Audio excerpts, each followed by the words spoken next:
Hi everyone, நம்ம இன்றைக்கி பார்க்க போகிறது Voltas washing machine. Voltas washing மிஷினில் இந்த டாப் லோடு நம்மளுக்கு இந்த ப்ராப்ளம் இன்னும் வந்துருக்கு. பார்த்தீங்கன்னா டோட்டலாக சிஸ்டம் ஆன் ஆகலை. என்ன தான் நம்ம சப்ளை கொடுத்துட்டு ஆன் பண்ண ஆனே ஆகலை.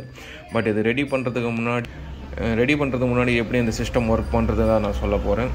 பட் மோஸ்ட் ஆஃப் ஆல் பார்த்தீங்கன்னா நம்ம எஸ்எம்பிஎஸ் வந்து ஐசி போட்டுருப்பாங்க, சுவிட்சிங் ஐசி போட்டு அவுட்புட் கொடுப்பாங்க 12 வோல்ட்டு 5 வோல்ட்டு. பட் இதில் வந்து பார்த்திங்கன்னா ட்ரான்ஸ்ஃபார்மர். பட்டு நம்ம எஸ்எம்பிஎஸ்லேயே 2 டைப் இருக்குது. ஒன்று பார்த்திங்கன்னா லீனியர் ட்ரான்ஸ்ஃபார்மர், அதாவது லீனியர் சப்ளை. இன்னொன்று பார்த்தீங்கன்னா சுவிட்சிங் மோட் ஃபார் சப்ளை, அதாவது ஐசி வச்சு கண்ட்ரோல் பண்ணுவாங்க. ஸோ இதில் பார்த்தீங்கன்னா லீனியர் பண்ணியிருப்பாங்க. பட் இது வந்து நல்லா எஃபிஷியன்ஸாக தான் இருக்கும். அதை நல்லா அவுட்புட் கொடுக்கும். அதே மாதிரி நல்லா ஆம்ப்ஸ் அதிகமாக இருக்கும். பட் நம்ம ஐசி பண்ணும்போது கொஞ்சம் அதுவும் நல்லாயிருக்கும். பட் ஹை வோல்டேஜ் அதிகமாக இருந்துச்சுன்னா டக்குன்னு ஸ்டார்ட் ஆகிடும்.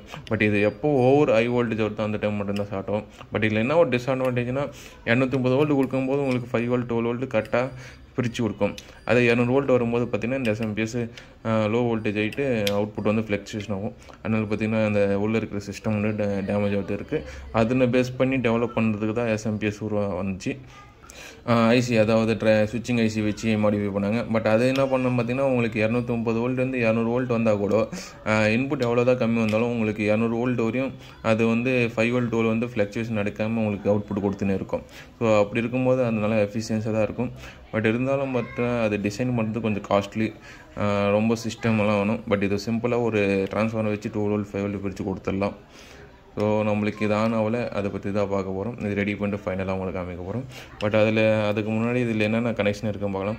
இது பார்த்தீங்கன்னா பேஸு நியூட்ரலு, அதுக்கப்புறம் இது பார்த்திங்கன்னா இன்லெட்டுக்கு, இது பார்த்திங்கன்னா ட்ரெயினு, இது ரெண்டு பார்த்திங்கன்னா லெஃப்ட் ரைட்டு மோட்டர் கனெக்ஷனு. அப்படியே பார்த்தா நெக்ஸ்ட்டு சுவிட்சு பார்த்திங்கன்னா டைரக்ட் பண்ணிட்டுருக்கேன்.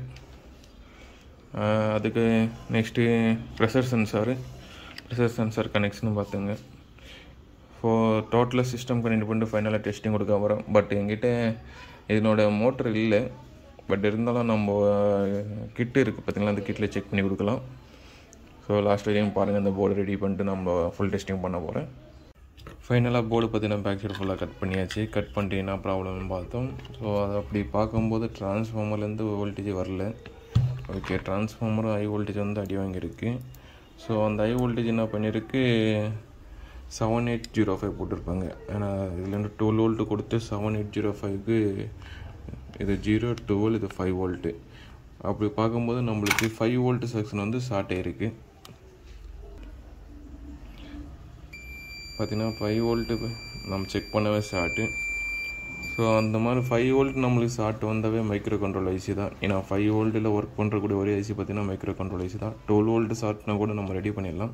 But most of all 5 volt short வந்து நம்ம ரெடி பண்ண முடியறதில்ல. ஏன்னா மைக்ரோ கண்ட்ரோல் ஐசி போயிடுச்சுனாவே போர்டு எதுவுமே யூஸ் இல்லாமல் போயிடுது.